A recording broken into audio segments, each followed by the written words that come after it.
어제는 제가 변화구를 던졌다고 던졌는데 제대로 회전이 안 먹어가지고 직구가 들어간 모양이에요. 원래 투수가 변화구 던진다고 던지지 직구가 던져지면 느린 공 한가운데도 들어간 느린 공이 돼가지고 두들겨 맞기 딱 좋은 공이 됩니다. 오늘은 나의 직구를 던지도록 하겠습니다. 마태복음 7장 13절에서 20절까지 읽겠습니다. 좁은 문으로 들어가라. 멸망으로 인도하는 문은 크고 그 길이 넓어 그리로 들어가는 자가 많고 생명으로 인도하는 문은 좁고 길이 협착하여 찾는 이가 적음이라. 거짓 선지자들을 삼가라.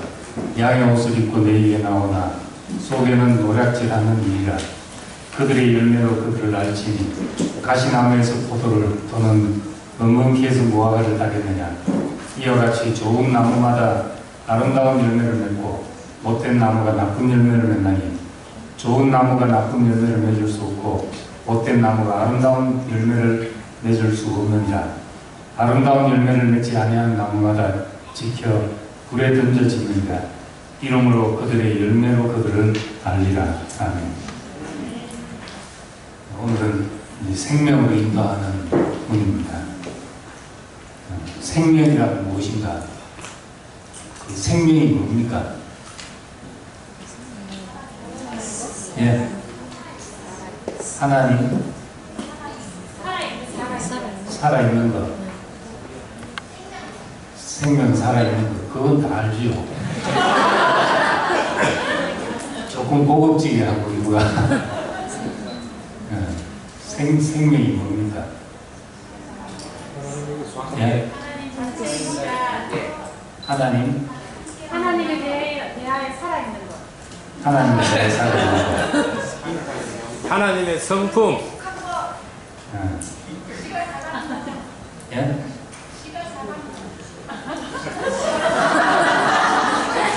이런 것도 잘 모르네요.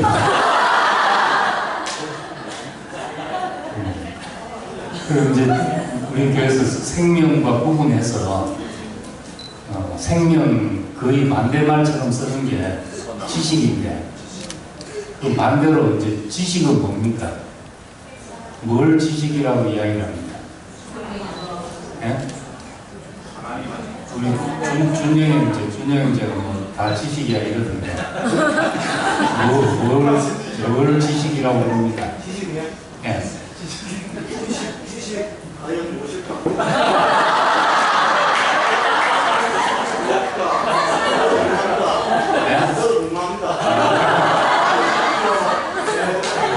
야, 저렇게 넘어갈 수도 있네.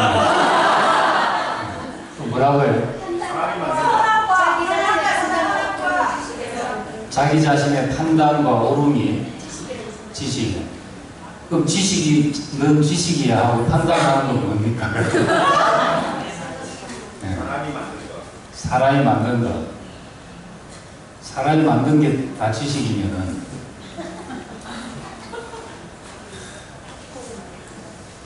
그러니까 잘 모르고 이야기한 거네요, 다들. 아는 사람 한 명 없네요. 나는, 예? 아는 사람은 없습니다. 아는 사람 없어요. 아. 객관식으로 해요, 객관식.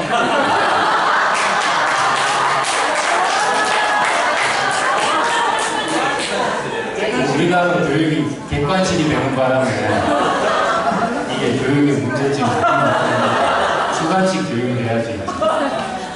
지식은 누군가에서 배우는 거. 그리고 그럼 지금도 배우는 거 아닙니까? 생명은 흘러들어오는 거. 어? 생명은 흘러 들어오는 거. 사이다. 지식은 배우는 거. 아는 거. 선악과. 아는 게 다 지식이면은 아는 게 다 지식이면 지금 이런 것도 다 지식이잖아요. 배우는 거. 예. 배우는 거. 지식은 하여튼 저는 이제 하도 생명과 지식을 잘 나누길래 여러분들이 다 전문가인 줄 알았는데 일단 아니라를 확인했습니다. 준영이 이제 좀 다 모릅니다 해야지 제가 이제 마음 놓고 이야기를 하죠.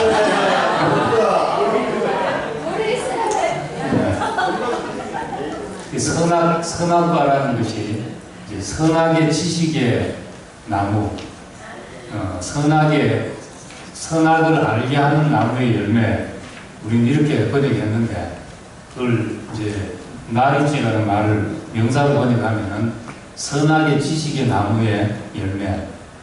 그래서 이제 이 선악의 지식이란 말이 들어간 바람에 잘못하다가 이제 모든 지식이 다 매도될 수가 있습니다. 이 선악의 지식의 열매가 우리가 먹지 말아야 될 거다. 예, 이렇게 말한 것이죠. 이 선악의 지식이라는 거, 그 옳고 그름을 아는 것이니까, 선악의 지식이라는 것은 옳고 그름을 아는 것이니까, 이것이 사람이 가질 지식이 아니라는 겁니다. 옳고 그름은. 로마서 14장에 보면은 남의 하인을 판단하는 너는 누구냐? 남의 하인을 판단하는 너는 누구냐? 그럼 주인이 그 종을 잘한다 못한다 해야지, 옆집 가게 주인이 잘한다 못한다 이래가지고 어떻게 하냐는 거죠. 옆집 손님까지 다 끌어들이는 가게 종업원이 있는데, 그건 이제 주인이 잘한다 못한다 판단해야 되잖아요. 남의 가게 손님까지 다 끌어들인다고 해서 옆집 주인이 너는 악한 종이다 이렇게 할 수 없다는 겁니다. 오직 종을 판단하는 것은 이제 주인의 문제다. 우리 인생에 주권이 없다면은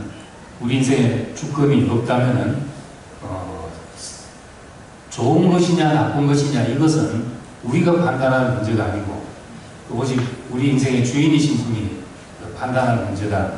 이제 그런 점에서 우리 선악의 지식을 옳고 그름을 우리가 분별해서는 안 된다는 말입니다. 야곱이 선하냐 약하냐, 야곱이 선한 사람이냐 악한 사람이냐, 이건 우리가 판단할 수 있는 문제가 아닌 겁니다.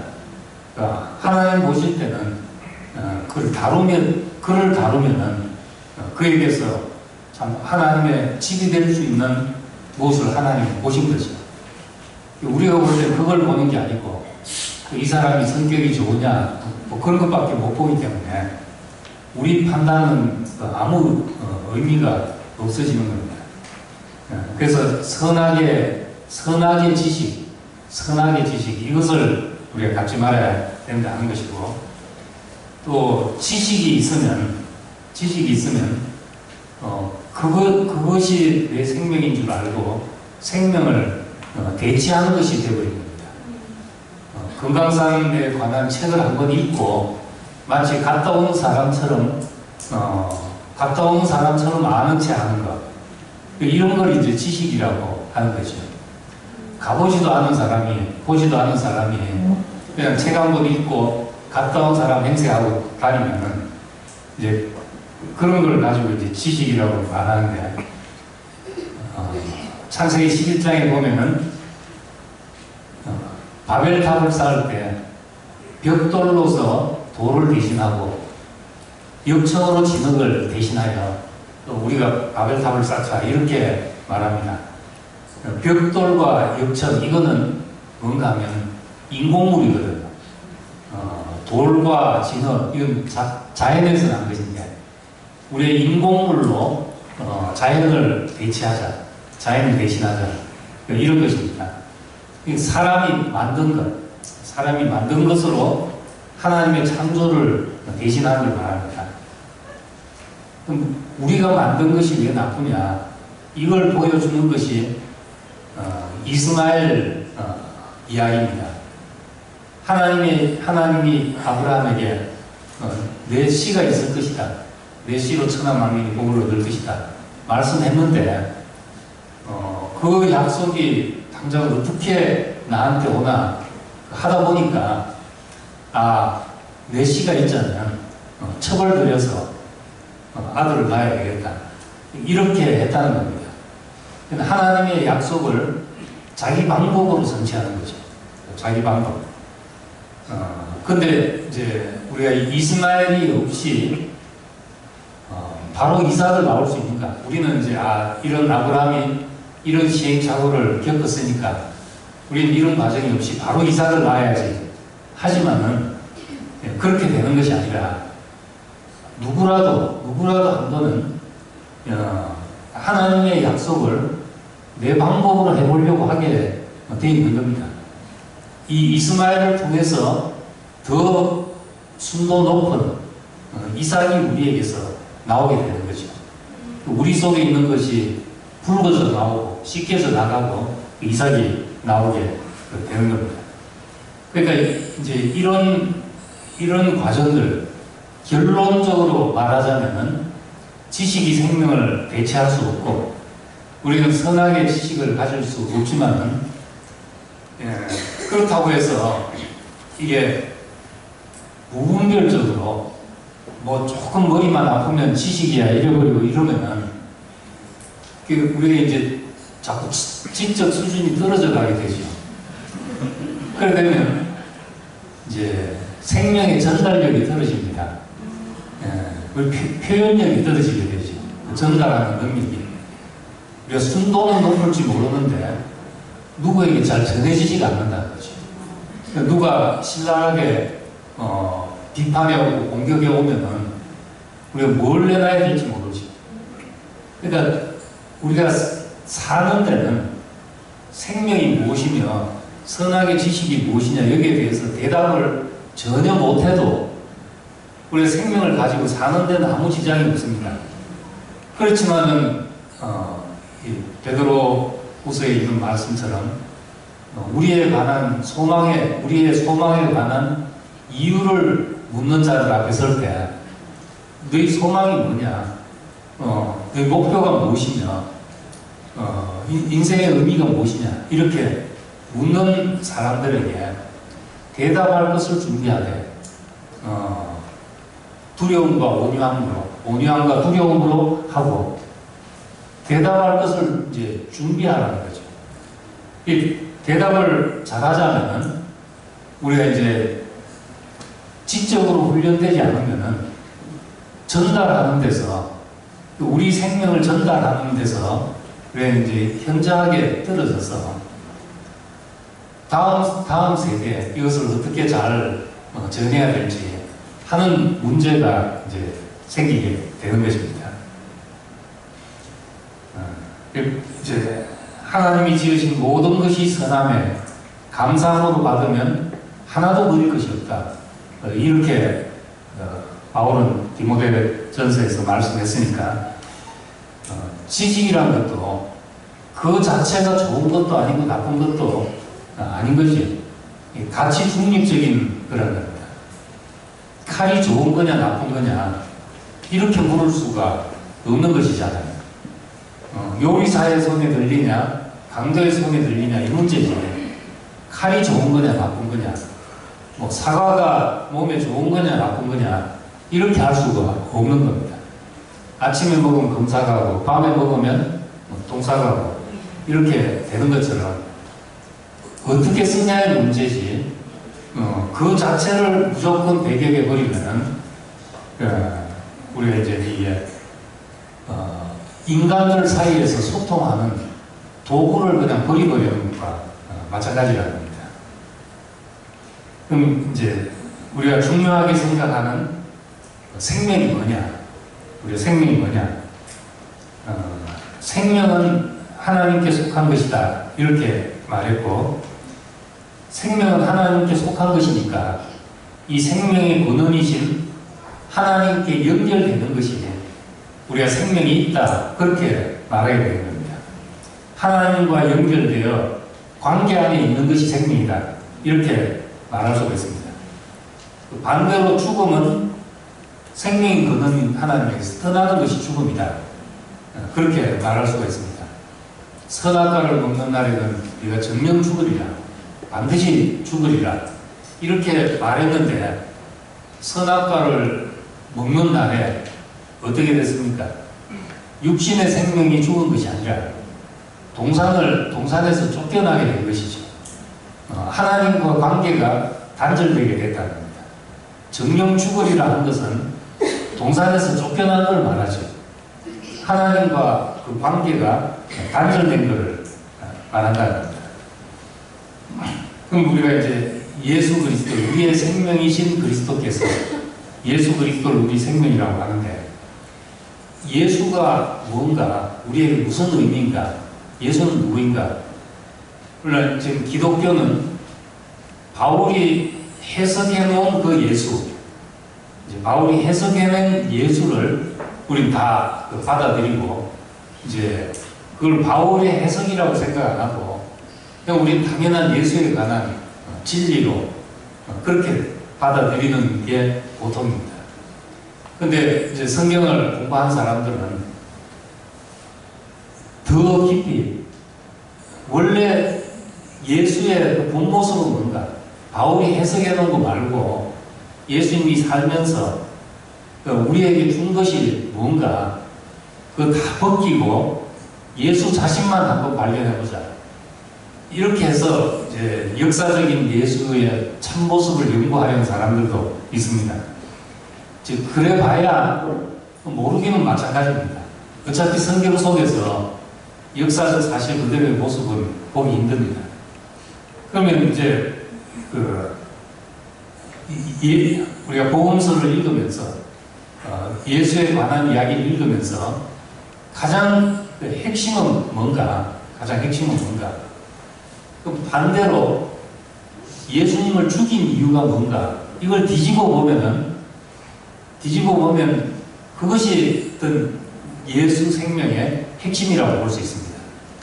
예수님을 죽인 이유는 안식일을 범했다는 것과, 표면적인 이유지만은 안식일을 범했다는 것과, 하나님을 아버지라고 불러서 참남죄에 걸린 거죠. 여호와 이름을 망령되이 일컫는 죄에 걸렸다는 겁니다. 그러니까 10계명 중에 3계명, 4계명을 이제 범했다는 거죠. 이 계명은 뭔가 하면 하나님과 올바른 관계를 말하고 있는 겁니다. 올바른 관계. 예수님은 그 3계명, 4계명을 다시 해석한 거죠. 자기 자신으로. 여호와 이름을 참남하게 일컬지 않는 유일한 길은 하나님을 아버지로 이해하는 것이다. 아버지로 이해하는 것이다. 그리고 참으로 안식일을 지키는 것은 무조건 금요일 밤부터 금요일 저녁부터 일요일 저녁까지, 토요일 저녁까지 쉬는 것이 아니라 내 아버지가 일하시니 나도 일한다. 이것이 참 안식이라는 겁니다. 이 가르침 때문에 예수님은 십자가에 못 박혀 죽게 된 거죠. 유대인들이 예수님에게 붙인 제목이 그거라는 겁니다. 3계명과 4계명을 어겼다. 참남죄, 안식일을 범한 죄. 그것은 둘 다 하나님과 올바른 관계에 있기 때문에, 올바른 관계 때문에 예수님이 결국 죽게 된 것입니다. 마찬가지로 예수님이 우리에게 구원이 되신 것은 무엇이 우리에게 구원이 되었냐? 교리적으로 말하자면 나를 위해서 십자가에 못 박혀 죽어주셨다 했는데, 내 무엇을 위해서냐 하는 거죠. 내 죄 때문에 죽으셨다, 이제 이렇게 말하지만은 내 죄의 근본이 뭐냐는 겁니다. 이사야서 말씀대로 하자면 사람이 다 양 같아서 각기 제 길로 갔거나 여호와께서는 무리의 죄악을 그에게 담당시키셨도다. 이사야 53장에 그렇게 말하고 있죠. 그러니까 우리 죄라는 것은 각기 자기 길로 갔다. 하나님과 관계없이 각기 자기 길로 간 거라는 겁니다. 그런데 예수님이 우리에게 구원이 된 것은 인류를 위해서 죽어야 되겠다, 이렇게 해서 구원이 된 것이 아니라, 원래 그대로만 생각한다면 하나님과 올바른 관계 때문에 죽은 것이잖아요. 우리에게 구원이 된 것은 그분과 하나님과의 올바른 관계가 우리에게 구원이 됐다는 겁니다. 그것이 생명인 것이죠. 생명은 하나님과 연결되어 관계 안에 있는 것인데, 예수님에게 생명이 있었다는 것은 하나님과 올바른 관계 안에 있었던 것이고, 우리에게 생명이 있다는 것은 우리가 그 올바른 관계를 회복하게 됐다는 것입니다. 우리 교회를 시작해 한 그 가장 핵심적인 알맹이가 뭔가, 우리 교회를 시작해 한 핵심적인 알맹이, 그게 뭐라고 생각되십니까? 오늘날 이런 형태의 교회가 된 핵심적인 알맹이가 뭐라고 생각하십니까? 가장 특징적인 것은 목사님과 형제들의 관계, 이 관계가 다른 데서 참 보기 힘든 그런 관계입니다. 목회자들과 교인의 관계, 스승과 제자의 관계, 이런 관계에서 보기 힘든 관계죠. 근데 이런 관계가, 목사님과 형제들의 이런 관계가 어디서 생겼냐 하면, 예수의 아름다우심을 보고 그 앞에서 자기의 모든 것을 내려놓고 예수의 죽음을 본받아서 하는 그 모습에서 우리에게 이런 관계가 나온 것입니다. 예수님은 아버지 앞에, 하나님 내 아버지가 일하시니 나도 일한다. 하나님이 쉴 때 쉬시고 하나님이 일하실 때 일하시고, 아버지께서 하라고 하신 일을 하시고 보내신 이의 일을 하여 하리라, 이렇게 하고 하신, 전적으로 하나님의 뜻에 따라 움직여지는 이 한 사람으로 말미암아 이분과 제자들의 관계가 생겨난 거죠. 이분과 예수의 제자들의 독특한 관계. 죽을 지어도 부인하지 않겠습니다, 이런 제자도 있었고, 은삼십냥에 예수를 파는 제자도 있었고, 부인하지 않겠다고 했지만 또 세 번 부인한 제자도 있었고, 이렇듯이 그냥 가르침을 준 사람 같으면은 이런 관계가 안 나오는데, 아버지 앞에 굴복된, 죽기까지 복종하는 이 한 인격 때문에 제자들한테서 그런 반응이 나오게 됐다는 겁니다. 그래서 우리 교회도 그것이 생명이지요. 정말 하나님 앞에 꺾여진 한 사람, 굴복된 사람을 보고 그 사람하고 사이에서 예수님과 제자들처럼, 바울과 디모데처럼 그런 관계가 우리 안에 생겨난 겁니다. 이 관계가 생명이고, 그래서 이제 창세기 형님 누님들 말씀시키면은 40년 전에 어쩌고 저쩌고 하는 걸 우리가 지금도록 하는 거는 이 관계가 생명이기 때문에 그런 것이죠. 그래서 우리는 이 관계 속에서 말로 다 할 수 없는 기쁨과 풍성을 우리 맛보게 됐습니다. 우리 인생이 겪은 모든 고난과 의문이 그 관계에서 다 보상이 된 거죠. 내게 이런 복을 주시려고, 이런 사람들을 만나게 하려고, 이런 축복 안으로 이끌기 위해서 내게 이런 일이 있었구나. 우리 이렇게 해석이 되니까 인생의 어떤 것도 바꾸고 싶지 않은 완전한 보상이 되게 된 거죠. 이것만 해도 얼마나 큰 축복인지 모릅니다. 내 인생의 무엇과도 바꿀 수 없는 귀한 축복, 내 지나간 모든 날들이 보상이 되는 그 축복, 이런 축복을 가졌다, 이렇게 고백할 수 있다는 것만 해도 그게 놀라운 축복이죠. 세상에 가면 그것이 쉽지 않습니다. 지난 일요일 날 우리 이제 사촌 동생 와이프가 재수 씨죠, 사촌. 제가 있던 교회에 교부에 약사로 있어가지고 지나가면서 박하수를 얻어먹은 바람에 제 사촌 동생을 이제 중매를 하게 됐죠. 그래서 이제 결혼을 해서 하는데, 이제 유방암이 걸렸다가 이제 폐암으로 이제 지난 며칠 전에 이제 세상을 떠났습니다. 지난주에. 근데 이제 우리 말씀을 처음 이제 저하고 그렇게 인연이 됐으니까 제가 대구 가면서 이제 대구 말씀을 듣고 말씀을 너무 좋아하고 그 미국에 유학 가 있는 동안 LA에서 LA 교회에 계속 참석도 하고 특히 이제 그 자매가 너무 좋아했는데 말씀이 너무 좋다 보니까 자기 남편이 이제 목사로서 목회를 해야 되는데 자기가 이 말씀을 더 들으면은 남편 길을 막을 수밖에 없는데 남편 길에 브레이크를 걸 수밖에 없고 그래서 이제 혐오양처가 돼가지고 남편이 목회하는 길을 막을 수 없다 해가지고 그냥 딱 끊고 교회를 끊고 자기 혼자만 말씀을 들은 거죠. 그냥 조용히 혼자서 말씀을 뭐 거의 다 들은 모양이에요. 듣고 그러면서 이제 교회를 나가니까 새벽 기도 계속 나가고 기도하고 두 생활을 하니까 이 말씀을 듣고 어떤 제도와 조직과 교리 속에 사는 건 참 힘듭니다.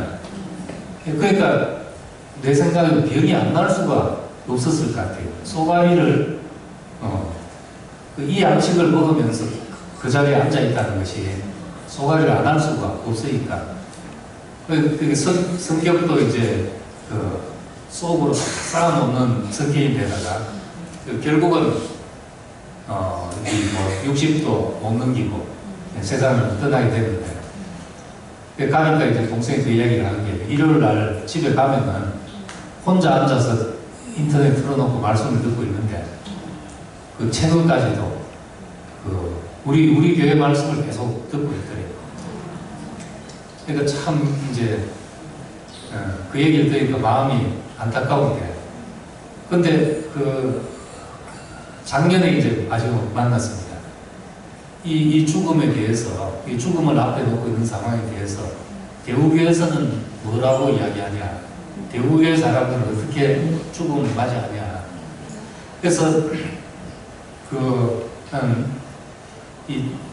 내게 죽음이 다가온다는 것을 알게 될 때 우린 정말 인생의 열매를 추수하는 우리는 그런 시간으로 받고 있다. 열매를 추수하는 시간이고 더욱 농도 짙게 우리 인생이 거두어드려야 될 걸 거두어드리는 그 시간이 되겠다. 하나님이 내 인생에 하신 일을 감사하고 찬송하고 이거 하기도 바쁜 시간이 돼가지고 다른 모든 것이 떠나가고 인생 찬송하면서 남은 시간을 보낸다. 그럼 이제 좀 더 살게 해달라고 기도하진 않냐. 전적으로 우리 생명은 하나님의 소관이니까 우리는 그것을 맡기고 내게 허락된 시간을 편안하게 가진다. 이러니까 좀 말이라도 좀 인심을 써주시지. 살 수 있다. 믿으면 된다. 좀 그런 말이라도 해주지 그러냐고 이제 농담 반 답답한 심정으로 그러더라고요.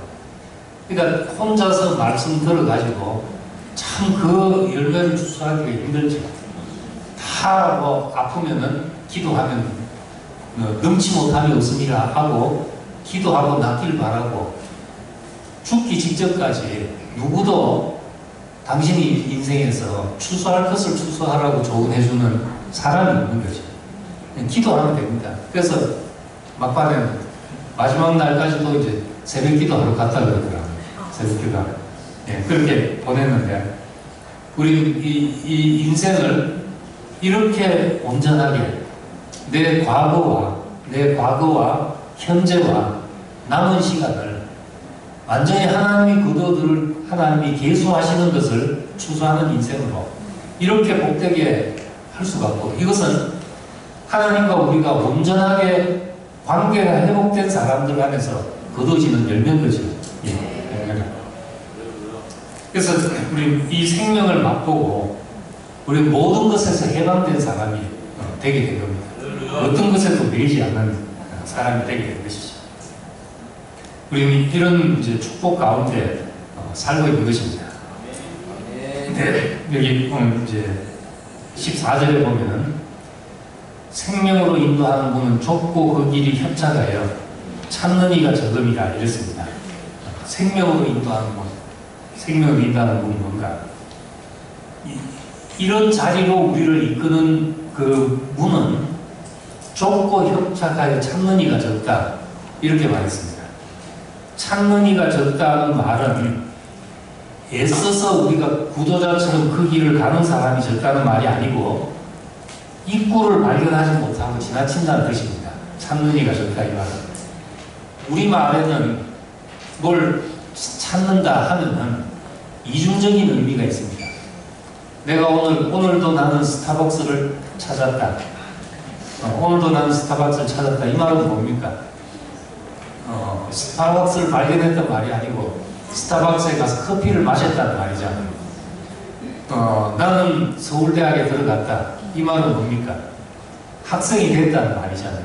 이건 이제 우리말에 있는 어법입니다. 근데 그 헬라어나 아람어에는 그런 어법이 없습니다. 여기서 찾는다는 말을 발견한다는 말입니다. 그러니까 보이지가 않는다는 말이죠. 생명으로 인도하는 문은 좁고 협착하여, 말하자면 입구가 좁고 수목으로 이렇게 덮여져 있어가지고 못 찾고 지나간다는 그런 뜻입니다. 생명으로 인도하는 거는. 사람 눈에 잘 띄지가 않는다는 말인 거죠. 그럼 왜 이제 보통 이 구절을 그렇게 이해합니다. 생명을 인도하는 길이 보이는데 너무 힘들어 보여서 안 가고 넓은 길로 간다 이렇게 이해합니다.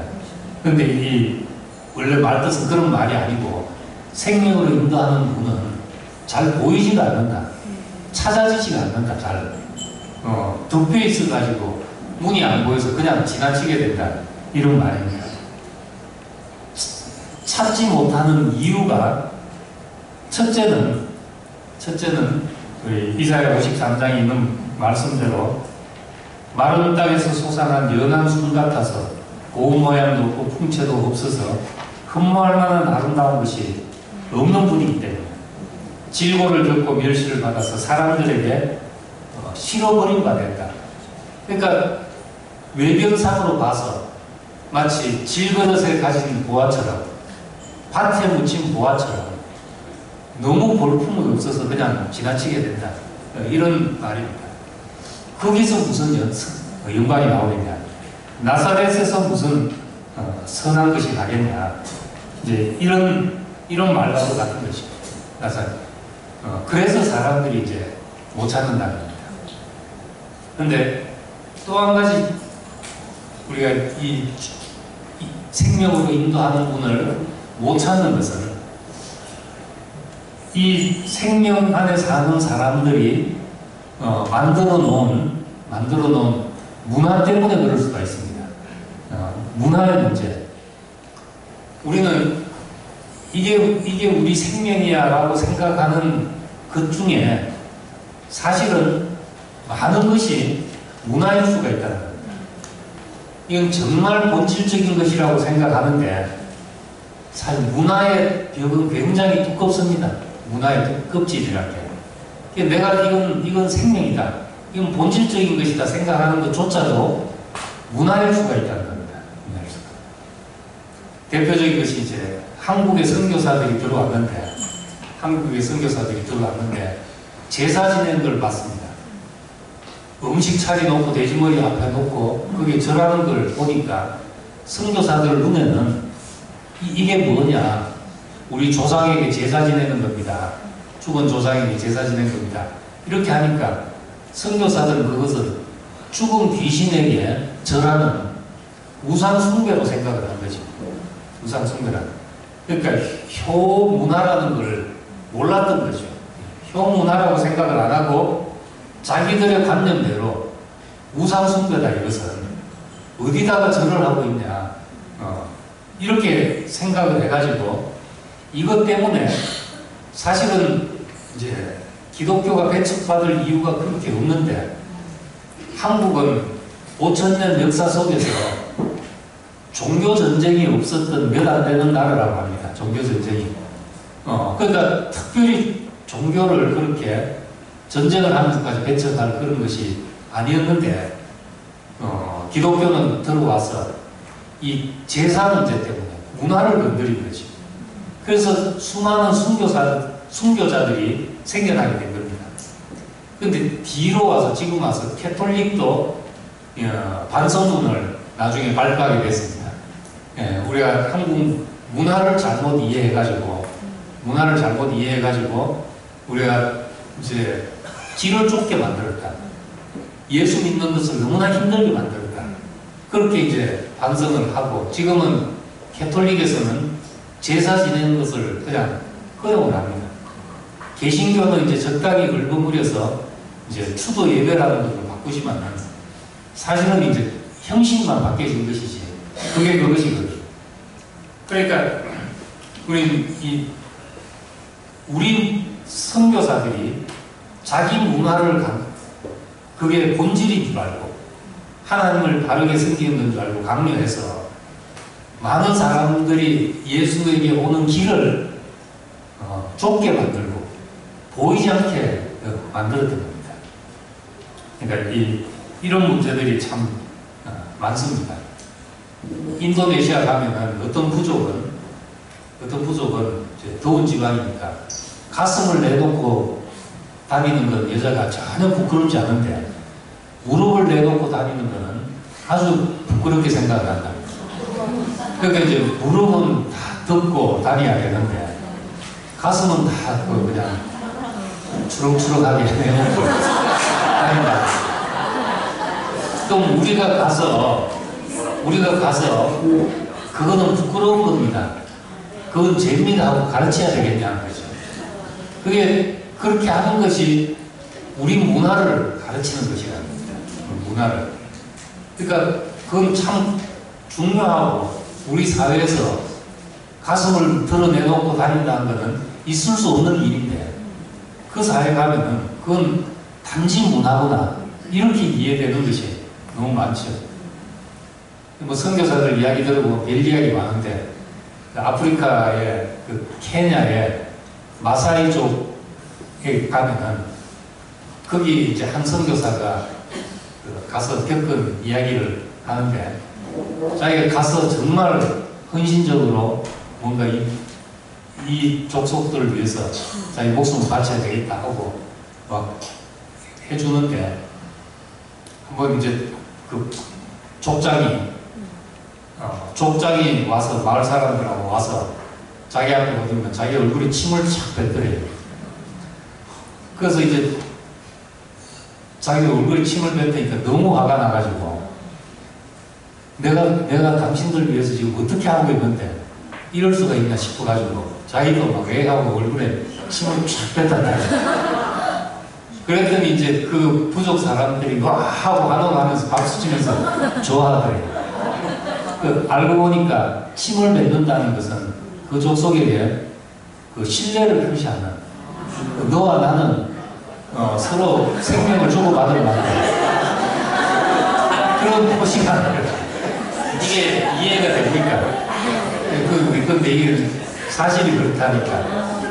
그거는 물이 없는 땅에서 물이 없는 곳에서는 몸에 물 한 방울이라도 나가는 것을 아주 아깝게 생각을 해요. 땀 한 방울 흘리는 것도 아깝게 생각을 하고 침도 몸에 수분이니까 이걸 누구한테 뱉는다는 것은 모욕을 주는 것이 아니라 내 피 같은 무엇을 주는 것이야. 우리 물이 풍성한 데 살아가지고 도저히 이해할 수 없는 그런 일인데 그렇다는 거예요. 그러니까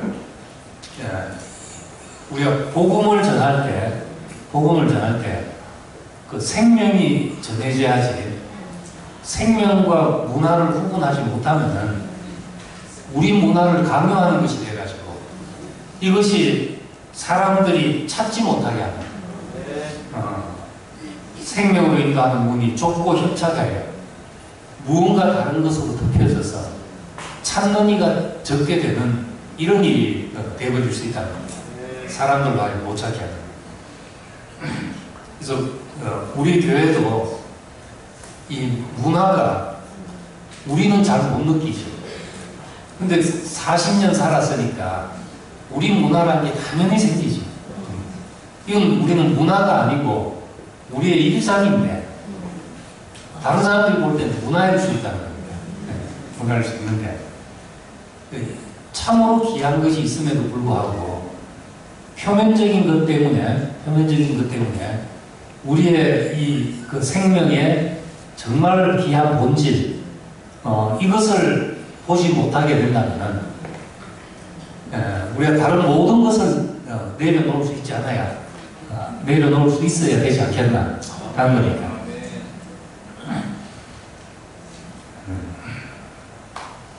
예를 들자면 뭐 유대인 이방인 하는 것을 너무 쉽게 이야기하죠.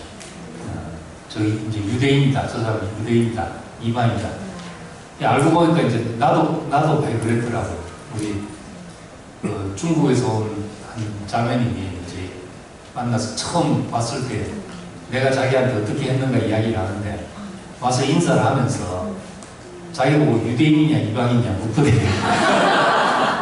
자기는 이제 교회도 안 다닌 사람인데 유대인이 뭔지 이방인인지 뭔지도 모르는데 무슨 질문인지도 모르고 이상한 걸 묻는다 이런 생각을 했대요. 근데 사실 알고 보면은 기독교인으로서 생활을 했냐 아니면은 전혀 기독교를 모르고 밖에서 왔냐 이걸 묻는 거잖아요. 그럼 이제 기독교인들을 전부 유대인이라고 말하는 것이거든요. 기독교인들 전부 유대인으로 말하는 거예요.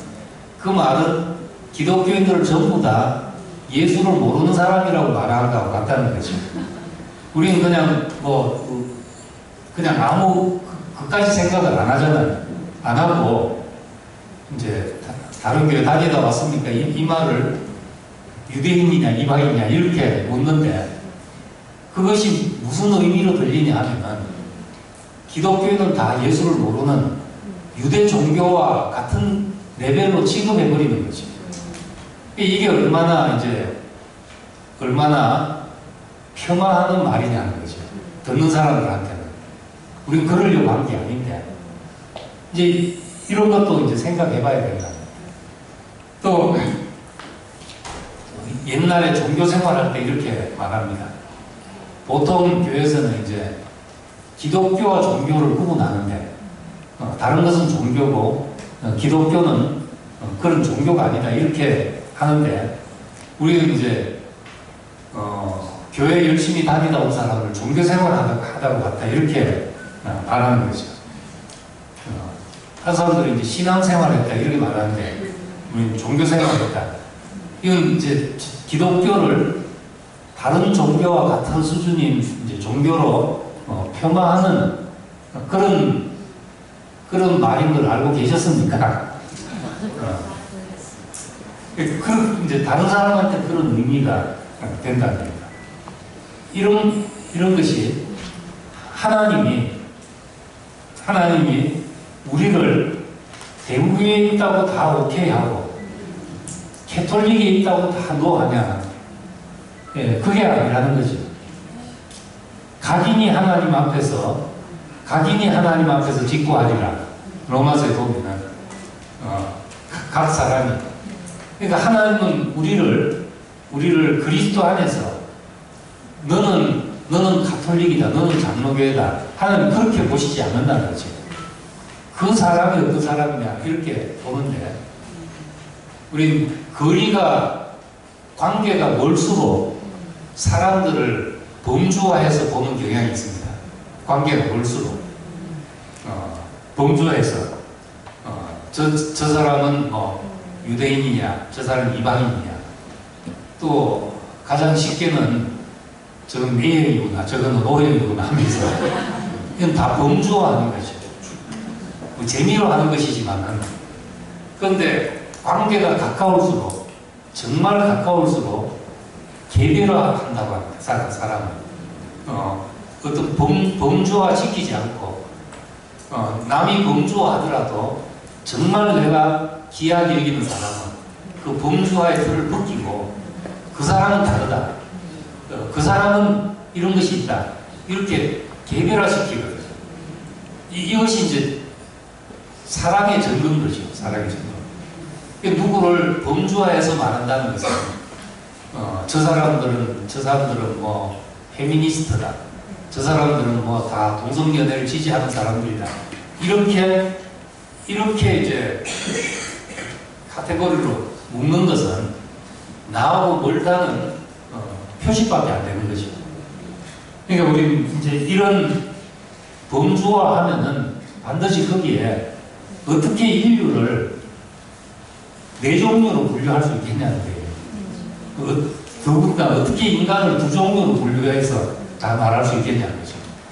너무나 뭉뚱그려서 매도되는 이런 느낌을 받게 하는 것이라는 겁니다. 그러니까 우리는 정말 우리 자신에 대해서 말할 때는 그리스도 안에서 내가 그의 죽음 안에서 발견된 사람으로 우리 말하게 되고, 다른 사람을 볼 때도 그냥 그 사람 있는 그대로 우리가 봐야 되지. 내가 정하는 틀 안에 집어넣어서 이거는 이제 A 범주, B 범주 이렇게 하는 것은 우리가 그렇게 범주화 당하는 사람의 입장에서 보면은 굉장히 신뢰가 될 수 있는 것이죠. 이것이 거의 이제 우리 교회에서 어느 습관처럼 되어버린 말들 중에 하나라는 겁니다. 근데 교회 와서 제가 요즘 이제 자토방이 생겼잖아요. 우리 홈페이지에. 자유토론방이 생겼는데요. 줄여서 이제 자토방.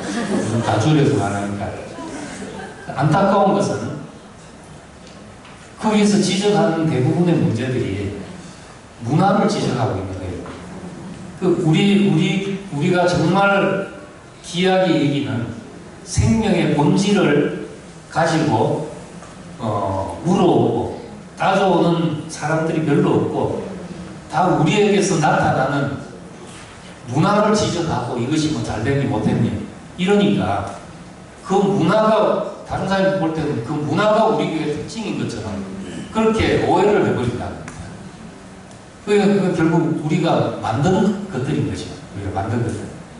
그래서 이제 정말 그런 것들은 과감하게 뭐 떨쳐버리고 뭐 우리가 잘못했다 이럴 수도 있고 해명할 수도 있고 해버리고, 진짜로 우리가 세상 앞에 표방하고 싶고 모든 사람에게 흘러가고 싶게 하는 이 생명, 우리 교회의 가장 본질적인 그것을 사람들이 찾도록 해야 되지 않겠냐는 거죠. 다른 것으로 우리 문화로 덮어놓고 뭐 복이 있으면 보게 되겠지 하고 있으면은 그건 우리가 결국 다른 사람이 들어오기 힘든 더 힘든 길을 만드는 것이 되어버릴 수 있다는 겁니다. 그 다음 구절에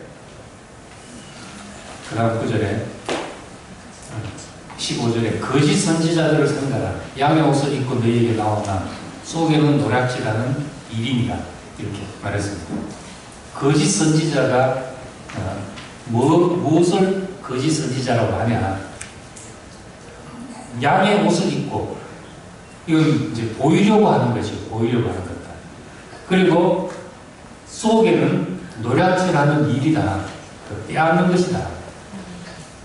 이 두 가지를 이야기하고 있습니다. 예수님은 요한복음 10장 10절에 도둑이 오는 것은 도둑질하고 죽이고 멸망시키는 것뿐이에요. 내가 온 것은 양으로 생명을 얻게 하고 더 풍성히 얻게 하는 것이다. 그 사꾼 목자, 여기는 거짓 선지자라고 했고, 요한복음 10장에서는 사꾼 목자는 도둑질하는 사람이다. 거짓 선지자는 노략질하는 것이다. 다 같은 말이잖아요. 우리를 빼앗는다.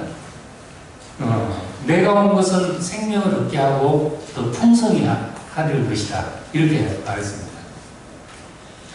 옛날에는 우리가 다 이제 어려울 때도 있고 그랬죠.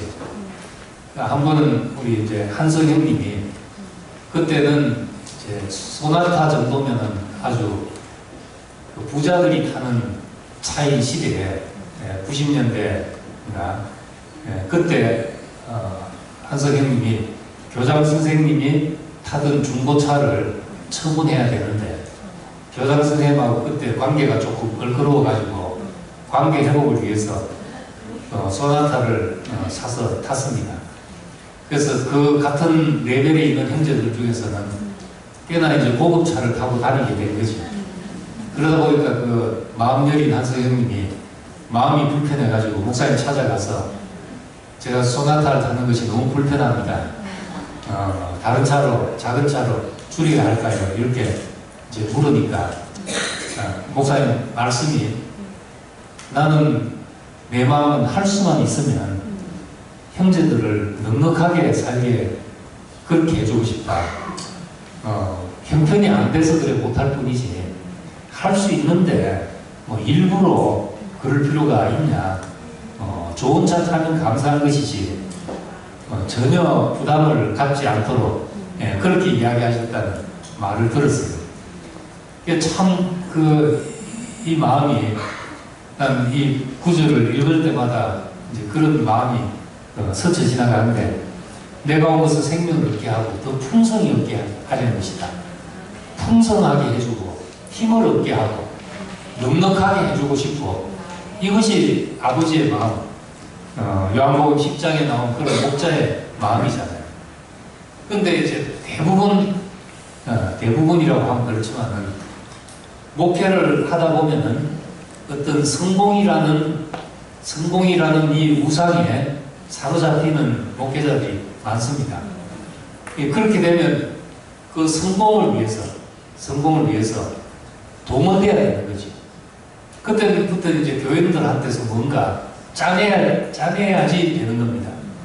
헌금도 짜내야 되고, 막 나가서 전도해오라고 시키고, 그래프 그려놓고, 실적을 하고, 헌금 얼마 했다는 것도 공개를 하고, 다 그렇게 해서 안 할 수 없도록 이제 짜내게 되죠.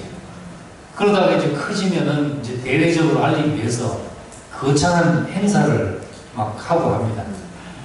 그런 행사들 보면 얼마나 거창하게 잘하는지 전 TV로 어떤 큰 종교단 단체들의 행사를 봤는데 너무너무 화려하게 잘하죠. 근데 우리 해본 사람들은 알지만은 행사 한번, 대외적인 행사 한번 하면 학교도 그렇고 어떤 단체에서 대외적인 행사 한번 하면 피를 말리는 연습을 해야 됩니다. 카드 섹션 한번 해도 몇 시간 오줌을 안 누고 참고 있어야 되니까 한 사람만 빠져도 구멍이 나면 이상해지잖아요. 오줌 누러도 못 가지. 그러다가 그 땡볕에 물도 안 마시고 카드 섹션 해야 되고 실제로 그 아름다운 놀라운 퍼포먼스 이면에는 쥐어짠 것이 얼마나 많은지 모릅니다. 폭살당하는 거죠. 그게 북한의 카드 섹션하고 다를 바가 뭐 있냐는 거죠. 그런 것이. 그런 걸 보고 와 하는 사람들은 이 속이 있는지 없는지 이게 다 뭔가 양의 옷을 입고 보이려고 하는 일들이죠. 보이지 않는 생명을 공급하고 넉넉하게 해주고 풍성하게 하는 것이 아니라 쥐어짜서 보이려고 하는 것. 이것이 거짓 선지자들의 특성이다. 그렇게 말하고 있습니다. 그래서 결국은 보이게 하기 위하면 율법의 잣대를 들이다 댈 수밖에 없죠. 이렇게 하라 저렇게 하라는 것이 더 많아지고 점점 더 울타리를 쌓게 되는 겁니다. 그래서 양의 울타리 이것은 구약 시대를 상징하는 말입니다. 양의 울타리. 양의 우리는 비바람을 피하고 겨울을 피하고 이립대를 피하기 위해서 잠시 필요한 것이지 양에게 정말 좋은 환경은 쉴만한 물가와 푸른 초장이잖아요. 푸른 초장에서 풀을 덮고 쉴만한 물가에 있는 것인데 밤을 피하기 위해서 이립대를 피하기 위해서 우리 안에 잠시 들어가야 되는 거죠. 구약의 율법을 그렇게 비유했습니다. 그런데 울타리 안에만 계속 있는 것은 그건 약에게 죽음과 같은 일인 겁니다. 보이게 하려고 약의 옷을 입고 보이게 하려고 나오는 것과 실제적으로는 사람들을 쥐어짜서 생명을 메마르게 하는 것, 이런 것이 이제 거짓 선지자의 그 현상들인데, 우리 다른 교회에서 수고하다가 우리 교회에 와서 적응이 잘 안 되는 것 중에 하나가, 이래 편해도 되나, 이것이 적응이 잘 안 되는 거거든요. 이렇게 일로서 사람들을 옥죄지 않는 데가 참 잘 없습니다. 이렇게 누리게 하고 생명을 얻게 하고 더 풍성히 얻게 해서 자라고 나서 그 자란 만큼 일하게 하는, 자란 만큼 섬기게 하는 이런 목장 안에 있다는 것만으로도 우리는 너무너무 감사한 일이죠. 이 목장의 풍성을 누리면서 다른 사람을 이런 풍성 안으로 우리 풍성 안으로 들어오게 하자면, 우리가 전하는 것이 우리 문화도 아니고 우리 의식이나 행사도 아니고 오직 어제 말한 대로 죽고 다시 난 그리스도, 이것만이 우리가 전할 생명인 겁니다. 예수님의 그 죽음이 온전한 관계, 하나님과 온전한 관계를 회복하고 우리를 하나님 앞으로 되돌리는 결정적인 사건이 되었습니다. 이건 레위기의 제사의 비유가 되는데, 레위기에 나오던 제사는 하나님과 화목하는 방법을 우리에게 가르쳐주고 있는 겁니다. 하나님과 화목해 되자면 너희는 이제 이렇게 제물을 드려라 하는 것인데, 우리 신약적인 의미로 말하자면 이런 제물이 되라는 거죠. 이런 제물이 되라는 겁니다. 그런데 하나님과 화목해 된다는 것은 누구하고라도 화목해 될 수 있죠. 우리가 하나님을 만족시킬 수 있는 사람 같으면 누군들 만족시키지 못하겠냐는 거죠. 하나님의 마음을 돌이킬 수 있는 사람 같으면 우리가 누구의 마음이라도 돌이킬 수 있는, 그것이 레위기의 제사였던 겁니다. 그러니까 이 누구하고라도 화목해 되는 것, 이것이 우리가 제물의 길이잖아요. 우리가 제물이 되는 길입니다. 죽고 다시 사는 그 길이죠. 우리에게 생명이 있다는 것은 예수께서 그렇게 살게 된 예수께서 그렇게 살게 된 그 생명이 우리에게 있다는 말입니다. 우리가 생명이 있다, 저긴 생명이 없다, 저 사람 생명이 없다, 이런 말을 쉽게 하는데, 그럼 무슨 말인가? 우리에게 생명이 있다는 것은 무슨 말인가? 바로 예수님을 그렇게 살게 한 그 생명이 우리에게 있다는 말이니까, 그 생명은 우리를 죽고 다시 나게 하는 생명, 세상에 대해서 죽고 하나님에 대해서 다시 살게 하는 그 생명이 있다는 것입니다. 그러니까 화목을 위해서 우리는 죽음의 값을 지불할 수 있는 사람으로 사는 걸 보고, 아, 생명이 있구나, 이렇게 말한다는 겁니다. 우리가 화평을 위해서, 화목을 위해서, 하나님과의 관계 회복을 위해서 죽음의 값을 지불할 수 있는, 죽음의 값을 지불하신 그분과 우리가 연합이 되고 우리도 그렇게 살도록 인도받게 된 것입니다. 우리가 그렇기 때문에 우리는 이 생명을 전하기 위해서 우리의 습성과 우리의 언어와 어떤 것이라도 본질이 아니면은 어떤 것이라도 내려놓을 때 찾는 이가 적은 이 생명으로 인도되는 그 문을 많은 사람이 보게 하고 많은 사람이 찾게 하는 길이 될 수가 있는 것입니다. 우리 교회에 대한 오해를 변증하면서 다른 사람들에게 요구하기를, 우리가 모든 면에서 다 외양까지 똑같으려고 하면 그 스트라이크 존을 이렇게 좁게 만들어 놓고 있으면 누가 스트라이크를 넣겠냐? 좀 스트라이크 존을 좀 넓게 해놓고 있어야 안 되냐? 그러자면 우리가 이제 표방하는 것이 본질에서는 일치를 하고 비본질적인 것에는 자유를 주고 그 외의 모든 것에는 우리가 넉넉한 자비를 베풀어야 되지 않냐. 우리가 그래야 모든 정말 이 세계에 2만 개가 넘는 기독교 종파가 있는데 그 사람들이 어떻게 다 만나지겠냐. 본질에서 일치돼야 만나지 않겠냐. 우리가 그렇게 이제 이야기를 합니다. 그러자면 우리도 그래야 되는 거죠. 우리도 우리의 문화까지 다 요구하면서 우리가 그걸 할 수 없잖아요. 그래서 예루살렘 교회에서 중요한 결단을 내린 것이 유대교의 전통이 있었습니다. 교회 안에 들어오자 할례를 받아야 되고 또 무엇도 해야 되고 하는데 이 이방인들한테는 어려운 일이라는 거죠. 그래서 예루살렘 회의를 해가지고 뭐 생물을 산채 먹는 것과 피를 마시는 것과 몇 가지를 빼놓고는 다 자유를 주자. 율법에서 할례를 안 받아도 되고 안식일을 안 지켜도 되고 다 자유를 주고 그 네 가지 빼놓고는 다 자유를 주자. 이렇게 예루살렘 교회가 선포한 것이 있었습니다. 그 직전에는 베드로가 환상을 받지. 하늘에서 보자기가 내려오는데 그 보자기 안에 있는 것이 내일기에 먹지 말라고 하는 음식들이 다 쌓여져 있더라는 겁니다.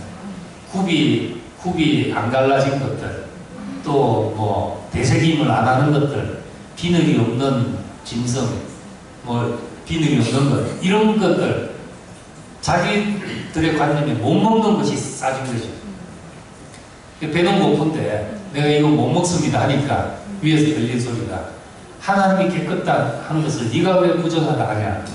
이렇게 말함으로써 이방인을 받을 준비가 되게 된 것입니다. 나와 다른 사람들을 받아들일 수 있게 된 것이고 그 다음에 이제 예루살렘 회의가 나오게 된 겁니다. 정말 예수 그리스도를 십자가에 못 박힌 예수를 우리가 주로 삼아서 주로 받아들이는 것 외에 다른 모든 것을 내려놓자. 이렇게 결의하게 된 거죠. 그렇게 해서 생명으로 인도하는 문을 넓혀 나가는 겁니다. 찾는 이가 많도록 하게 된 거죠. 그래서 이제 이방의 복음이 전파되고 이방의 기독교가 오늘 우리에게 전해진 그런 기독교가 된 것입니다. 그래서 우리도 정말 우리만 누리기에는 너무나 아까운 것이고 아까울 뿐만 아니라 이 귀한 복을 우리만 가지고 있다면 직무유기죠. 하나님 앞에 직무유기가 되는 겁니다. 우리만 조용히 먹고 산다면 벌받을 일이죠. 그러니까 많은 사람이 찾도록 해야 되는데 그러자면 우리가 더 예수의 죽으심과 다시 사신 이거 외에는 우리가 다 내려놓을 수 있고 다 바꿀 수가 있고 다 변할 수가 있어야 우리가 생명으로 인도하는 문을 찾는 이가 많도록 우리가 길을 열게 하는 것이 되는 것입니다.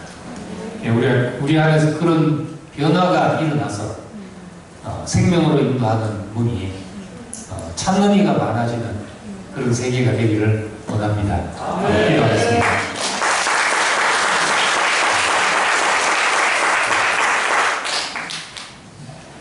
은혜로우신 아버지 하나님, 우리에게 이 생명의 길을 보게 하신 것을 감사드립니다.